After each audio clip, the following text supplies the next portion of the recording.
എല്ലാവർക്കും സ്നേഹവന്ദനം.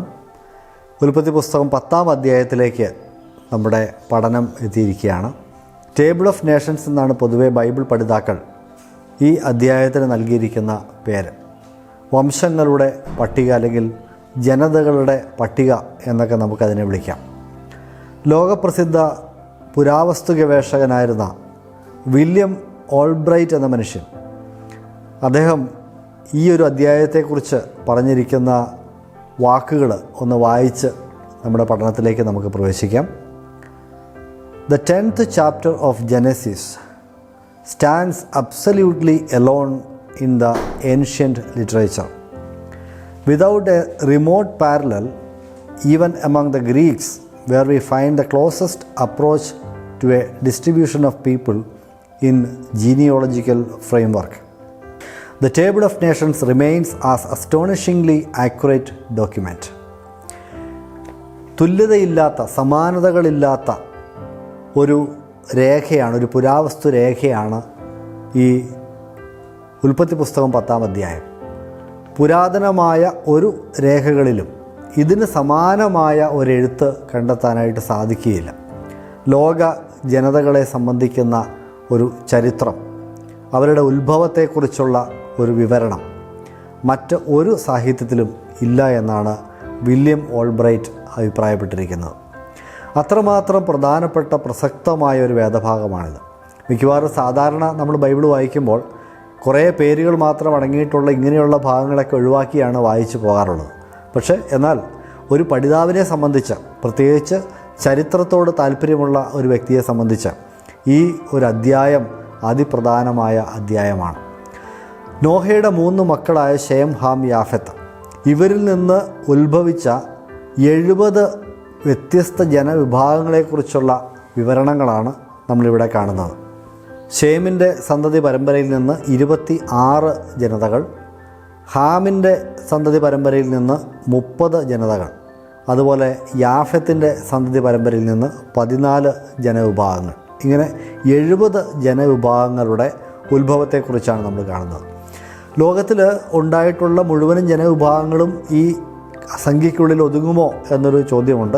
ഒരുപക്ഷെ അപ്രസക്തമായ ചില ജനവിഭാഗങ്ങളെ ഒഴിവാക്കിയിട്ടുണ്ടായിരിക്കാം. എങ്കിലും പ്രധാനപ്പെട്ട 70 ജനവിഭാഗങ്ങളെക്കുറിച്ചാണ് ഈ പട്ടികയിൽ നമ്മൾ വായിക്കുന്നത്.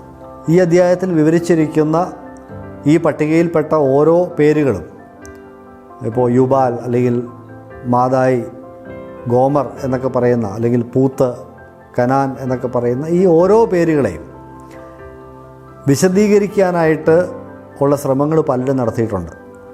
അതിനെ ഇന്നത്തെ ലോക ചരിത്രത്തിൽ കാണപ്പെടുന്ന രാജ്യങ്ങളുമായി ബന്ധിപ്പിക്കാനായിട്ടുള്ള ശ്രമങ്ങൾ പലരും നടത്തിയിട്ടുണ്ട്. ഈ ശ്രമങ്ങളൊക്കെ ശ്ലാഘനീയമായ ശ്രമങ്ങളാണ്. നമുക്ക് കൃത്യമായി ഈ ജനവിഭാഗങ്ങൾ, ഇന്ന് നമ്മൾ കാണുന്ന ജനവിഭാഗങ്ങളൊക്കെ എവിടെ നിന്ന് വന്നു എന്നൊക്കെ മനസ്സിലാക്കുന്നത് കൗതുകരമായിട്ടുള്ള ഒരു കാര്യമാണ്. എന്തായാലും ഒരു കാര്യം ദൈവവചനം പറയുന്നു, ഒരുവനിൽ നിന്ന് ദൈവം മനുഷ്യജാതിയെ മുഴുവനും ഉളവാക്കി. ആ ഒരു ചരിത്രം, ആ ഒരു പുരോഗതി, ചരിത്രത്തിൻ്റെ പുരോഗതി നമുക്കിവിടെ കാണാനായിട്ട് സാധിക്കുന്നതാണ്.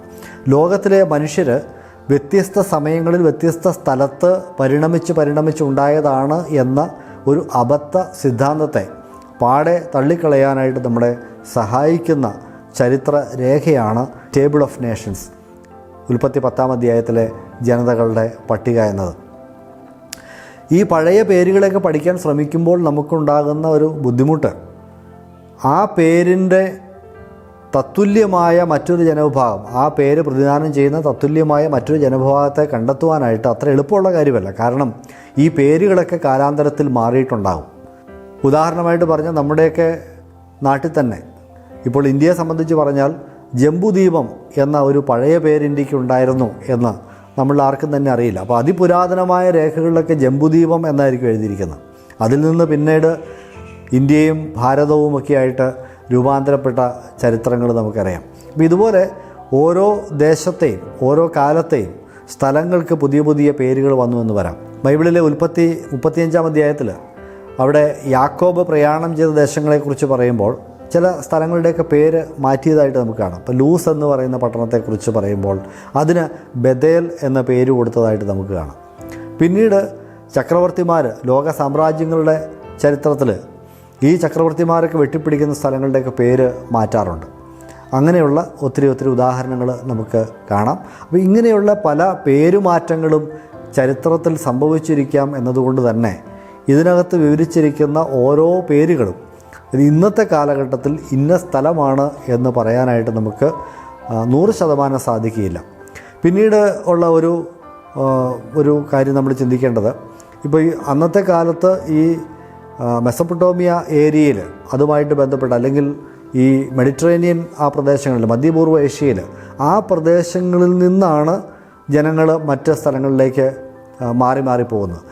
അങ്ങനെ ജനങ്ങളിങ്ങനെ പിരിഞ്ഞു പോകുമ്പോൾ മാറി പോകുമ്പോൾ അന്നത്തെ ഒരു പ്രത്യേക ഭൂമിയുടെ പ്രദേശം, ഒരു പ്രദേശത്തെക്കുറിച്ച് പറഞ്ഞിരിക്കുന്ന ആ സ്ഥലത്ത് ഇന്ന് ജനങ്ങൾ പോയി താമസിച്ചു എന്ന് പറയുമ്പോൾ ആ ജനത അവിടെ നിന്ന് പിന്നീട് മറ്റ് സ്ഥലങ്ങളിലേക്ക് കുടിയേറി പാർത്തിട്ടുണ്ടായിരിക്കാം. അപ്പോൾ അങ്ങനെ ലോകത്തിൻ്റെ കൂടുതൽ വിശാലമായ സ്ഥലങ്ങളിലേക്ക് ആദ്യമേ ഈ അടുത്ത പ്രദേശങ്ങളിൽ താമസിച്ച ജനത തന്നെ പിന്നീട് കുടിയേറ്റങ്ങൾ നടത്തി മറ്റ് ജനതകളുമായി കൂടിക്കലർന്ന് മറ്റു ജനവിഭാഗങ്ങളുമായി കൂടിക്കലർന്ന് പുതിയ ഒരു ജനതയൊക്കെ ഉണ്ടായിട്ടുണ്ട്. ഉദാഹരണമായിട്ട് ഇന്ത്യൻ ജനതയെക്കുറിച്ച് പറഞ്ഞാൽ നമ്മളൊരു സങ്കര ജനതയാണ് എന്നുള്ള കാര്യം നമുക്കറിയാം. പല ജനവിഭാഗങ്ങൾ കൂടിക്കലർന്നിട്ടുള്ള ജനതയാണ് ഭാരതീയ ജനത, ഇന്ത്യയിലെ ജനങ്ങളെന്ന് പറയുന്നത്. അപ്പോൾ ഇതുപോലെയുള്ള കൂടിക്കലരലുകൾ പല സ്ഥലത്ത് നടന്നിട്ടുണ്ടാകാം. അപ്പോൾ ഒരു ശുദ്ധമായ ഒരു രൂപത്തിൽ ഈ ടേബിൾ ഓഫ് നേഷൻസിൽ പറഞ്ഞിരിക്കുന്ന ജനതകളെ കണ്ടെത്താനായിട്ട് എല്ലാ സമയത്തും നമുക്ക് കഴിഞ്ഞെന്ന് വരില്ല. എങ്കിലും മിക്കവാറും ജനതകളെയൊക്കെ കണ്ടെത്താനായിട്ട് പുരാവസ്തു ഗവേഷകർക്കും ചരിത്ര ഗവേഷകർക്കൊക്കെ കഴിഞ്ഞിട്ടുണ്ട് എന്നുള്ളതാണ് നമുക്കുള്ള ഒരു സന്തോഷം എന്ന് പറയുന്നത്. ഇപ്പോൾ തുടർന്നുള്ള ചില ക്ലാസ്സുകളിൽ നമ്മൾ ഈ ഷേമിൻ്റെ മക്കൾ ഇന്ന് ആരൊക്കെയാണ്, ഹാമിൻ്റെ മക്കൾ ആരൊക്കെയാണ്, യാഫത്തിൻ്റെ മക്കൾ ആരൊക്കെയാണ്, ഏതൊക്കെ രാജ്യങ്ങളിലാണ് അവരുള്ളത് എന്നതിനെക്കുറിച്ച് ഒരു ചുരുങ്ങിയ ഒരു പഠനം, വിശാലമായിട്ടുള്ളൊരു പഠനം നമ്മൾ ഉദ്ദേശിക്കുന്നില്ല. പഠിക്കാൻ താല്പര്യമുള്ളവർക്ക് ഇതിൻ്റെ ചുവട് പിടിച്ച് കൂടുതൽ പഠനങ്ങൾ നടത്താവുന്നതാണ്. ദൈവം നമ്മളെ ഈ പഠനത്താൽ സഹായിക്കട്ടെ. ദൈവവചനത്തിൻ്റെ ഓരോ പേജുകളും അതിൽ രേഖപ്പെടുത്തിയിരിക്കുന്ന ഓരോ വിവരണങ്ങളും ഒന്നും പാഴല്ല. അതിൻ്റെയൊക്കെ പിറകിൽ വലിയ അർത്ഥങ്ങൾ, വലിയ ചരിത്രങ്ങൾ ഉണ്ട് എന്ന് നമുക്ക് മനസ്സിലാക്കാം. ദൈവത്തിന് മഹത്വം അർപ്പിക്കുന്നു. നല്ലൊരു ദിവസം എല്ലാവർക്കും ആശംസിക്കുന്നു.